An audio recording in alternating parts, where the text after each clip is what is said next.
Hello guys, welcome back to my channel. അപ്പോൾ നമ്മൾ ഇന്നലെ ഒരു വീഡിയോ ഇട്ടിരുന്നു. നമ്മുടെ LP UP സീരീസ് നമ്മൾ സ്റ്റാർട്ട് ചെയ്യുകയാണ്. അതിൻ്റെ സിലബസ് ഡിസ്കഷൻ ആയിരുന്നു നമ്മൾ ഇന്നലെ പറഞ്ഞത്. അപ്പോൾ നമ്മൾ ഇന്ന് തൊട്ട് നമ്മുടെ ടോപ്പിക്സിലേക്ക് കിടക്കുകയാണ്. അപ്പോൾ നമ്മളിന്ന് ഫസ്റ്റ് നോക്കാൻ പോകുന്നത് കേരള ചരിത്രമാണ്. അപ്പോൾ നമുക്കറിയാം, നമ്മൾ കുഞ്ഞു ക്ലാസ്സിലൊക്കെ പഠിച്ചിട്ടുള്ള കാര്യങ്ങൾ തന്നെയാണ് നമ്മളിവിടെ പഠിക്കാൻ പോകുന്നത്.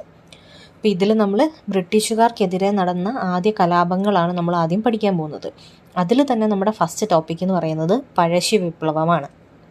അപ്പോൾ ആലോചിക്കുക, നമുക്കറിയാം പഴശ്ശിരാജയെ പറ്റി നമ്മൾ കേട്ടിട്ടുണ്ടല്ലേ. അപ്പോൾ ഈ നമ്മുടെ LP UPയുടെ ഒരു എന്താ പറയുന്നത്, അതിൽ എന്തൊക്കെ പഠിക്കണം, ഇല്ലേ അതിൻ്റെ അകത്ത് വേണ്ട കാര്യങ്ങൾ മാത്രമാണ് നമ്മളിവിടെ പഠിക്കാൻ പോകുന്നത്. ഓക്കെ, അപ്പോൾ പഴശ്ശി വിപ്ലവം അത് മെയിനായിട്ട് നടന്ന കാലഘട്ടം എന്ന് പറയുന്നത് 1793 to 1805 ആ ഒരു കാലഘട്ടത്തിലാണ്. ഈ ഒരു കാലഘട്ടം നമ്മൾ ഓർത്തിരിക്കുക. 1793 to 1805 കാലഘട്ടത്തിലാണ് എന്ത് നടക്കുന്നത്, ഈ പഴശ്ശി വിപ്ലവം നടക്കുന്നത്. അതുതന്നെ നമുക്ക് രണ്ടായിട്ട് തിരിക്കാം. രണ്ട് കാലഘട്ടങ്ങളായിട്ടാണ് അത് നടക്കുന്നത്. അതിൽ ഒന്നാം പഴശ്ശി വിപ്ലവവുമുണ്ട്, രണ്ടാം പഴശ്ശി വിപ്ലവവുമുണ്ട്. അതിൽ ഒന്നാം പഴശ്ശി വിപ്ലവം നോക്കിക്കേ, 1793 to 1797 ഈ ഒരു കാലഘട്ടത്തിലാണ് ഒന്നാം പഴശ്ശി വിപ്ലവം നടക്കുന്നത്. അതിനുശേഷം 1800 to 1805 കാലഘട്ടത്തിലാണ് രണ്ടാം പഴശ്ശി വിപ്ലവം നടക്കുന്നത്. അപ്പോൾ ഈ ഒരു ടൈം പീരീഡ് ഒന്ന് ഓർത്തിരിക്കുക. രണ്ട് കാലഘട്ടമായിട്ട് തിരിച്ചിട്ടുണ്ട്. അതിൽ 1793 to 1797 വരെ ഒന്നാം പഴശ്ശി വിപ്ലവവും 1800 to 1805 വരെ രണ്ടാം പഴശ്ശി വിപ്ലവവുമാണ് നടക്കുന്നത്. അപ്പോൾ ഇനി നോക്കിക്കേ, എന്ത് കാരണം കൊണ്ടാണ് ഈ ഒരു സംഭവം നടക്കുന്നതെന്ന് നമ്മൾ അറിയണമല്ലോ. ഈ ഒരു പഴശ്ശി വിപ്ലവങ്ങൾക്ക് മെയിനായിട്ടുള്ള റീസൺ എന്ന് പറയുന്നത് ബ്രിട്ടീഷുകാർ നടപ്പിലാക്കിയിട്ടുണ്ടായിരുന്ന നികുതി പരിഷ്കരണങ്ങളാണ്. ബ്രിട്ടീഷുകാർ നടപ്പാക്കിയിട്ടുണ്ടായിരുന്ന നികുതി പരിഷ്കരണങ്ങളാണ് ഈ പഴശ്ശി വിപ്ലവങ്ങളുടെ മെയിൻ റീസൺ. ഇനി പഴശ്ശി വിപ്ലവത്തിന് നേതൃത്വം നൽകിയത് ആരാണ്? നമ്മുടെ പഴശ്ശിരാജ അല്ലേ. അപ്പോൾ അദ്ദേഹത്തിൻ്റെ ഫുൾ നെയിമാണ് കോട്ടയം കേരളവർമ്മ പഴശ്ശിരാജ. കോട്ടയം കേരളവർമ്മ പഴശ്ശിരാജ. ഇനി കേരളത്തിൽ ബ്രിട്ടീഷ് സാമ്രാജ്യത്തിനെതിരെ യുദ്ധം പ്രഖ്യാപിച്ച ആദ്യത്തെ നാട്ടുരാജാവ് ആരാൻ ചോദിച്ചാലും നമ്മുടെ കേരളവർമ്മ പഴശ്ശിരാജയാണ്.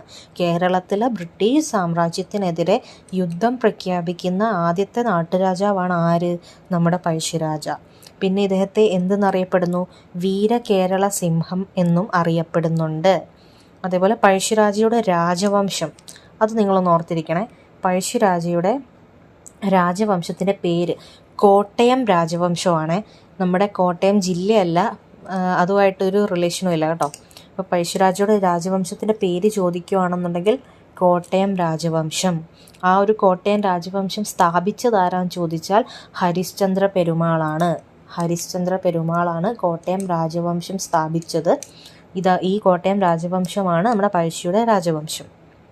അപ്പോൾ ഇത് കോട്ടയം ജില്ലയല്ലെന്ന് ഞാൻ പറഞ്ഞേ, മലബാറിലുള്ള ഒരു സ്ഥലം ഇല്ലെങ്കിൽ ആ ഒരു റീജിയൻ, അതാണ് കോട്ടയം രാജവംശം. ഇനി ഈ പഴശ്ശിരാജനെ തന്നെ അറിയപ്പെടുന്ന വേറൊരു പേരാണ് പുരളിശെമ്മൻ. ഇത് PSCക്കൊക്കെ ചോദിച്ചിട്ടുള്ള ക്വസ്റ്റ്യൻ ആണ്. പുരളിശെമ്മൻ എന്നറിയപ്പെടുന്ന ആരാന്ന് ചോദിച്ചാൽ ആരായിരിക്കും? നമ്മുടെ പഴശ്ശിരാജയായിരിക്കും. നിങ്ങളിത് കാണാതൊന്നും പഠിക്കേണ്ട കാര്യമില്ല. നിങ്ങൾ കണ്ടിന്യൂസ് ഈ വീഡിയോ ഒന്നെങ്കിൽ റിപ്പീറ്റ് ചെയ്ത് കേൾക്കുക.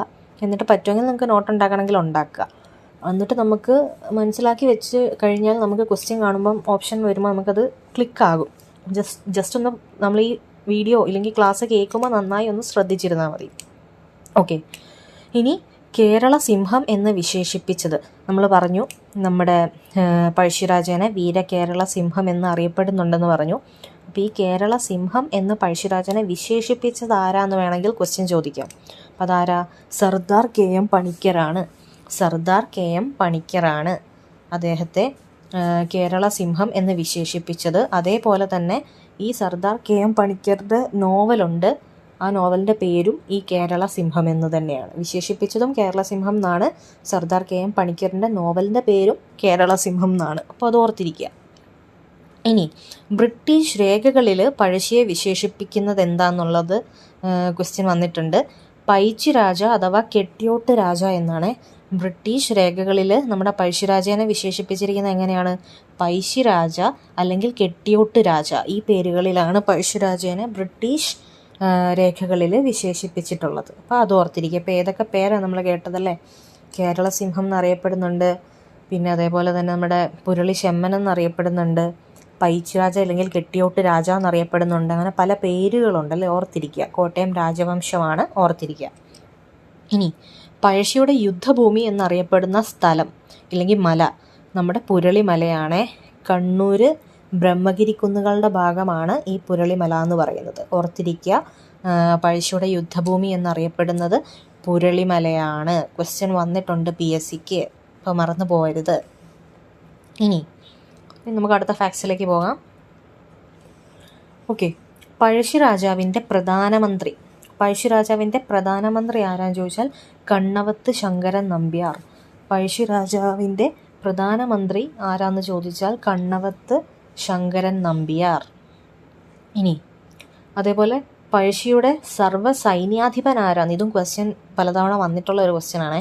കൈതേരി അമ്പുനായരാണ് സർവ്വ സൈന്യാധിപൻ. പ്രധാനമന്ത്രി കണ്ണവത്ത് ശങ്കരൻ, ഇതൊന്നും തിരിഞ്ഞു പോരുത്. പ്രധാനമന്ത്രി കണ്ണവത്ത് ശങ്കരൻ നമ്പ്യാർ, സർവ്വ സൈന്യാധിപൻ കൈതേരി അമ്പുനായർ. അതോർത്തിരിക്കുക. സർവ്വ സൈന്യാധിപനല്ലേ, അതിൽ സൈ ഉണ്ട്, ഇവിടെ കൈ ഉണ്ട്, അങ്ങനെ എന്തെങ്കിലുമൊക്കെ കണക്ട് ചെയ്ത് ഓർക്കുക കേട്ടോ. സർവ്വ സൈന്യാധിപൻ കൈതേരി അമ്പുനായർ, പിന്നെ പ്രധാനമന്ത്രി നമ്മുടെ കണ്ണവത്ത് ശങ്കരൻ നമ്പ്യാർ. ഇനി ബ്രിട്ടീഷിനെതിരെ പഴശ്ശി ആവിഷ്കരിച്ച യുദ്ധതന്ത്രം, ഇത് ഇമ്പോർട്ടൻ്റ് ആണ്. നമ്മുടെ SCERT ടെക്സ്റ്റിലൊക്കെ ഹൈലൈറ്റ് ചെയ്ത് കൊടുത്തേക്കുന്ന ഒരു കാര്യമാണ്. 8ാം ക്ലാസ്സിലെ ടെക്സ്റ്റിൽ ഹൈലൈറ്റ് ചെയ്ത് പിള്ളേർക്ക് പഠിക്കാനുള്ള കാര്യമാണ്. അപ്പം ബ്രിട്ടീഷുകാർക്കെതിരെ നമ്മുടെ പഴശ്ശിരാജ ആവിഷ്കരിച്ച യുദ്ധതന്ത്രം എന്താണെന്ന് ചോദിച്ചാൽ ഗറില്ല യുദ്ധം കേട്ടോ. ഒളിപ്പോരാണേ, അതെ, ഗറില്ല യുദ്ധം, പേരോർത്തിരിക്കണം, ഇമ്പോർട്ടൻ്റ് ആണേ. ഇനി നമ്മൾ ഡീറ്റെയിൽ ആയിട്ട് 1ാം പഴശ്ശി വിപ്ലവത്തിലേക്ക് പോവാം. നമ്മൾ പറഞ്ഞു കാലഘട്ടം 1793 to 1797. ആ ഒരു കാലഘട്ടത്തിലാണ് 1ാം പഴശ്ശി വിപ്ലവം നടക്കുന്നത്.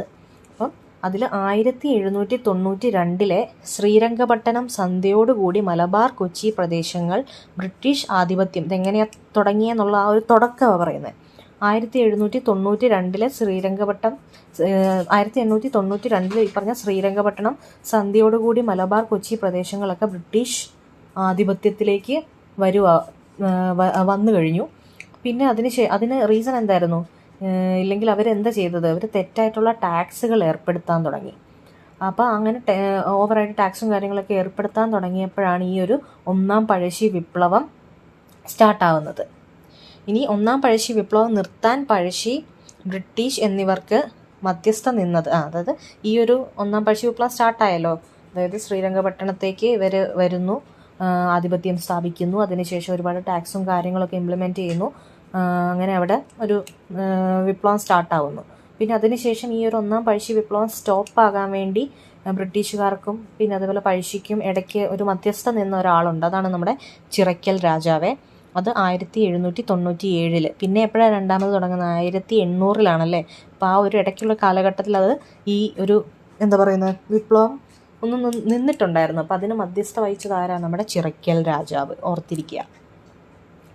ഇനി അതിനുശേഷം അടുത്ത കാലഘട്ടം 2ാം പഴശ്ശി വിപ്ലവം 1800 to 1805 2ാം പഴശ്ശി വിപ്ലവം.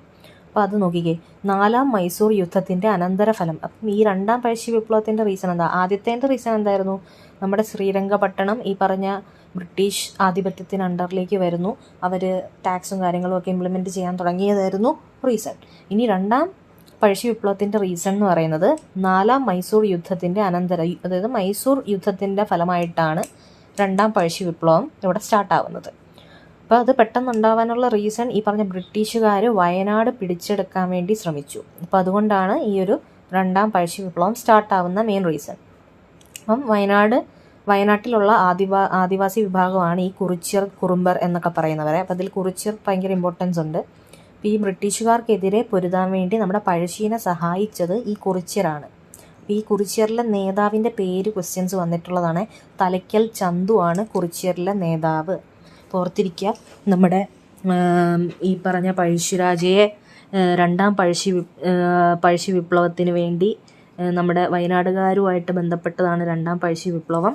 അപ്പം അതിൽ നമ്മുടെ വയനാട്ടിലെ ഒരു എന്താ പറയുക ട്രൈബൽ ഗ്രൂപ്പായിരുന്ന കുറിച്യർ അവരാണ് ബ്രിട്ടീഷുകാർക്ക് എതിരെ പൊരുതാൻ വേണ്ടി നമ്മുടെ പഴശ്ശിരാജേനെ സഹായിക്കുന്നത്. അതിൽ ഈ കുറിച്യരുടെ തലവനില്ലെങ്കിൽ നേതാവായിരുന്ന ആളാണ് തലയ്ക്കൽ ചന്തു. ഇനി പനമര യുദ്ധം എന്ന് പറഞ്ഞ വേറെ യുദ്ധം നടന്നിട്ടുണ്ട്. അത് ലീഡ് ചെയ്തത് ഈ പറഞ്ഞ തലയ്ക്കൽ ചന്തു ആണേ. ആ ഒരു പേര് ഓർത്തിരിക്കുക. പനമര യുദ്ധം ആരുടെ നേതൃത്വത്തിൽ നടന്നതെന്ന് ചോദിച്ചാൽ തലയ്ക്കൽ ചന്തു. ഇനി അടുത്ത ക്വസ്റ്റ്യൻ, ബ്രിട്ടീഷുകാരുടെ പനമരക്കോട്ട അതെന്താ, ഈ പനമര യുദ്ധം എന്താണെന്നും കൂടി പറയുന്നുണ്ട്. ബ്രിട്ടീഷുകാരുടെ പനമരം കോട്ട തലയ്ക്കൽ ചന്തുവും അതേപോലെ കുറിച്യ ആ ഗ്രൂപ്പിലുള്ള ആളുകളും പിന്നെ അതേപോലെ എടച്ചേന കുങ്കനും അദ്ദേഹത്തിൻ്റെ സൈന്യവും ഇവരെല്ലാവരും കൂടി ചേർന്ന് 1802 അതിനെ വളഞ്ഞു. എന്താണ് പനമര യുദ്ധം എന്നുള്ളത് ജസ്റ്റ് ഒന്ന് പറഞ്ഞാണേ. തലയ്ക്കൽ ചന്തുവും അദ്ദേഹത്തിൻ്റെ ഗ്രൂപ്പായിരുന്ന കുറിച്യർ വാരിയേഴ്സ് എന്നുള്ളത് ഞാൻ നിങ്ങൾക്ക് ഓർക്കാൻ വേണ്ടി എഴുതിയേക്കുന്നതാണ്. തലയ്ക്കൽ ചന്തുവും കുറിച്യ ഗ്രൂപ്പും ദെൻ എടച്ചേന കുങ്കനും അദ്ദേഹത്തിൻ്റെ സൈന്യവും ഇവരെല്ലാവരും കൂടി ചേർന്ന് 1802 ഈ പനമരം കോട്ടേനെ വളഞ്ഞിട്ട് ആക്രമണം നടത്തിയതാണ് പനമര യുദ്ധം. ഇനി ഈ ഒരു യുദ്ധം നടക്കുമ്പോൾ അവിടെ ക്യാപ്റ്റൻ ആയിരുന്ന ആൾ ദിക്കൻസൺ എന്നുള്ള ഒരു പേരുള്ള ഒരു വ്യക്തിയായിരുന്നേ. അപ്പോൾ അദ്ദേഹം അവിടെ തോറ്റു. പുള്ളി മരിക്കുകയും ചെയ്തു. ഏറ്റവും ലാസ്റ്റ് പുള്ളി മരിക്കുകയും ചെയ്തു. അപ്പം ഇനി അടുത്തൊരു ഫാക്റ്റ്, പഴശ്ശി വിപ്ലവ സമയത്ത് മലബാറിലെ സബ് കളക്ടർ ആരായിരുന്നു? ഇതും ക്വസ്റ്റ്യൻ വന്നിട്ടുണ്ട്. തോമസ് ഹാർവേ ബേബറാണ് നമ്മുടെ പഴശ്ശി വിപ്ലവ സമയത്ത് മലബാറിലെ സബ് കളക്ടർ. അദ്ദേഹത്തിൻ്റെ ഒരു കോട്ടുണ്ട്, ഞാൻ പത്നി സഞ്ചരിച്ച പല്ലക്കിൽ നിന്ന് അവളെ മാറ്റി അതിൽ പഴശ്ശിയുടെ മൃതശരീരം ബഹുമതിയോടെ കൊണ്ടുപോയി. അതായത് പഴശ്ശിരാജയ്ക്ക് അത്രയും ഒരു റെസ്പെക്റ്റ് കൊടുക്കുന്നുണ്ട്. അദ്ദേഹത്തിൻ്റെ ആ ഒരു യുദ്ധവും കാര്യങ്ങളും ഹിസ്റ്ററിയൊക്കെ വെച്ചിട്ട് പുള്ളിയെ റെസ്പെക്റ്റ് ചെയ്തുകൊണ്ട് പറഞ്ഞൊരു കോട്ട അതെ. ഞാൻ പത്നി സഞ്ചരിച്ച പല്ലക്കിൽ നിന്ന് അവളെ മാറ്റി അതിൽ പഴശ്ശിയുടെ മൃതശരീരം ബഹുമതിയോടെ കൊണ്ടുപോയി. തോമസ് ഹാർവേ ബേബറാണിത് പറഞ്ഞത്. പഴശ്ശി വിപ്ലവ സമയത്ത് മലബാറിലെ സബ് കളക്ടറായി ഇരുന്ന വ്യക്തിയാണ് തോമസ് ഹാർവേ ബേബർ. ഓക്കെ. ഇനി പഴശ്ശി വിപ്ലവത്തെ അടിച്ചമർത്തിയ ബ്രിട്ടീഷ് സൈന്യാധിപൻ നമ്മുടെ ആർത്രർ വെല്ലസ്ലിയാണ്. ഇതും ക്വസ്റ്റ്യൻ എപ്പോഴും ചോദിക്കാറുണ്ട്. പഴശ്ശി വിപ്ലവത്തെ അടിച്ചമർത്തിയ ബ്രിട്ടീഷ് സൈന്യാധിപൻ്റെ പേര് ചോദിച്ചാൽ ആരാന്ന് പറയും? Arthur Wellesley. ഇനി പഴശ്ശിരാജയ്ക്കെതിരെ യുദ്ധം ചെയ്യാൻ 1200 പോലീസ് അടങ്ങിയ ആർത്രർ വെല്ലസ്ലി നയിച്ച സേന. ഇതും ക്വസ്റ്റ്യൻ കണ്ടിട്ടുണ്ട്. പഴശ്ശിരാജയ്ക്കെതിരെ യുദ്ധം ചെയ്യാൻ വേണ്ടി ഈ ഒരു ആർത്തർ വെല്ലസ്ലി ആണെന്ന് പറഞ്ഞില്ലേ, അപ്പോൾ അദ്ദേഹം നയിച്ച സേന 1200. ആ ഈ നമ്പറൊക്കെ ഇമ്പോർട്ടൻ്റ് ആണ്, സ്റ്റേറ്റ്മെൻറ്റ് ലെവൽ ക്വസ്റ്റ്യനിൽ കണ്ടിട്ടുണ്ട്. 1200 പോലീസ് അടങ്ങിയ സേനയ്ക്ക് പറയുന്ന പേരാണ് കോൽക്കാർ. ഓർത്തിരിക്കുക കേട്ടോ, കോൽക്കാർ. ഇനി 1805 നവംബർ 29 രാത്രിയിൽ പുൽപ്പള്ളി കാട്ടിലാണ് പഴശ്ശീനെ ഒറ്റിക്കൊടുക്കുക ചെയ്തത്. കൂടെ ഉണ്ടായിരുന്ന ചിലർ 1805 കാലഘട്ടം നമ്മൾ ഓർക്കുക. രണ്ടാമത്തെ പഴശ്ശി യുദ്ധം നടക്കുന്ന 1800 to 1805 അപ്പോൾ 1805 നവംബർ 29 രാത്രിയിൽ പുൽപ്പള്ളി കാട്ടിൽ വെച്ച് പഴശ്ശീനെ ഒറ്റിക്കൊടുക്കുകയാണ് ചെയ്യുന്നത്. അങ്ങനെ നവംബർ 30 രാവിലെ ബ്രിട്ടീഷുകാരുടെ വെടിയേറ്റ് പഴശ്ശി മരിച്ചു എന്നും പറയുന്നുണ്ട്. പക്ഷേ ചിലയിടത്ത് അദ്ദേഹം സൂയിസൈഡ് ചെയ്തു എന്നും പറയപ്പെടുന്നുണ്ട്. ഇനി ഇദ്ദേഹം ലാസ്റ്റ് പറഞ്ഞ വാക്ക് ഇല്ലെങ്കിൽ കാര്യം എന്ന് പറയുന്നത് എന്നെ തൊട്ട് അശുദ്ധമാക്കരുത് എന്നാണ്. അതായത് ബ്രിട്ടീഷുകാരുടെ അദ്ദേഹത്തെ തൊട്ട് അശുദ്ധമാക്കണ്ട, അദ്ദേഹം തന്നെ മരിച്ചോളാം, അങ്ങനെ ഒരു കൺസെപ്റ്റിൽ. ഇനി പഴശ്ശിയുടെ ശരീരം ഈ പറഞ്ഞ ബ്രിട്ടീഷുകാർ മാനന്തവാടിയിലാണ്, നമ്മുടെ വയനാടുള്ള മാനന്തവാടിയിലാണ് സംസ്കരിച്ചത്. 1805 നവംബർ 30 മാവിലത്തോട്ടത്തിൽ തീരത്ത് വെച്ചാണ് അദ്ദേഹം മരിക്കുന്നത്. പുൽപ്പള്ളിക്കാട്ടിൽ മാവിലത്തോട്ടത്തിൽ തീരത്ത് വെച്ച്. ഇനി പഴശ്ശിരാജ മരണമടഞ്ഞ വർഷം ചോദിക്കുകയാണെങ്കിൽ 1805 നവംബർ 30 ഓർത്തിരിക്കുക. പിന്നെ കേരളവർമ്മ പഴശ്ശിരാജ എന്ന ചിത്രത്തിൻ്റെ സംവിധായകൻ നമുക്കറിയാം, നമ്മൾ സിനിമ കണ്ടിട്ടുണ്ടല്ലേ, അപ്പോൾ ഹരിഹരനാണ്. ചിലപ്പോൾ അതിൽ നിന്നൊക്കെ ക്വസ്റ്റ്യൻ വരാം. കേരളവർമ്മ പഴശ്ശിരാജ എന്ന ചിത്ര സംവിധായകൻ ആരെന്ന് ചോദിച്ചാൽ ഹരിഹരൻ. ഇനി കുറച്ച് ഇമ്പോർട്ടൻ്റ് ആയിട്ടുള്ള ക്വസ്റ്റ്യൻസ് ആണ്. പഴശ്ശിയുടെ സ്മാരകം മാനന്തവാടിയിലാണുള്ളത്. ഇതൊക്കെ എപ്പോഴും ചോദിച്ചിട്ടുണ്ട് കേട്ടോ. പഴശ്ശിയുടെ സ്മാരകം മാനന്തവാടിയിലാണുള്ളത്. തലയ്ക്കൽ ചന്തുവിൻ്റെ സ്മാരകം പനമരം കോട്ടയുമായിട്ട് നമ്മൾ പറഞ്ഞല്ലോ. അപ്പോൾ തലയ്ക്കൽ ചന്തു സ്മാരകം പനമരത്താണ്. പഴശ്ശി ഡാം ഉള്ളത് കണ്ണൂർ വളപട്ടണം നദിയുടെ തീരത്ത്. പഴശ്ശി ഡാം കണ്ണൂർ. പിന്നെ പഴശ്ശി മ്യൂസിയം വരുന്നത് കോഴിക്കോടാണ്. ഈ ജില്ലകളൊന്നും മാറിപ്പോരുത്. പഴശ്ശിയുടെ സ്മാരകം മാനന്തവാടിയിൽ, തലയ്ക്കൽ ചന്തുവിൻ്റെ സ്മാരകം നമ്മുടെ പനമരത്ത്, ദെൻ പഴശ്ശിയുടെ ഡാം ഉള്ളത് കണ്ണൂർ, പഴശ്ശിയുടെ മ്യൂസിയം ഉള്ളത് കോഴിക്കോട്. അപ്പോൾ ഇത്രയും ഫാക്ട്സാണ് നമ്മൾ പഴശ്ശിരാജയെ പറ്റിയിട്ട് അല്ലെങ്കിൽ പഴശ്ശി വിപ്ലവത്തിനെ പറ്റിയിട്ട് നമ്മുടെ LP UP SCRT ഒക്കെ ബന്ധപ്പെട്ട് നമ്മൾ അറിഞ്ഞിരിക്കേണ്ട കാര്യങ്ങൾ. ഇത്രയും പഠിച്ചു വയ്ക്കുകയാണെന്നുണ്ടെങ്കിൽ നിങ്ങൾക്ക് ഏതെങ്കിലും മോക്ക് ടെസ്റ്റുകൾ ചെയ്ത് നോക്കുമ്പോൾ കാര്യം നിങ്ങൾ പഠിച്ചത് കിട്ടിയിട്ടുണ്ടോ എന്നുള്ളത് നിങ്ങൾക്ക് മനസ്സിലാകും.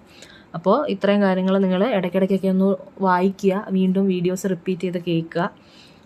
അപ്പോൾ ഇത്രയേ ഉള്ളൂ ഈ ടോപ്പിക്ക്. ഇനി നിങ്ങൾക്ക് എന്തെങ്കിലും സജഷൻസ് ഉണ്ടെങ്കിൽ നിങ്ങൾ കമൻറ്റ് സെക്ഷനിൽ പറയുക. പിന്നെ അതേപോലെ വേറെ എന്തെങ്കിലുമൊക്കെ ആഡ് ഓൺ ചെയ്യണമെന്നുണ്ടെങ്കിലും നിങ്ങൾക്ക് കമൻറ്റ് സെക്ഷനിൽ അത് മെൻഷൻ ചെയ്യാം. എല്ലാവർക്കും പഠിക്കാം. അപ്പോൾ അടുത്ത ടോപ്പിക്കായിട്ട് ഞാൻ അടുത്ത വീഡിയോയിൽ വരാം.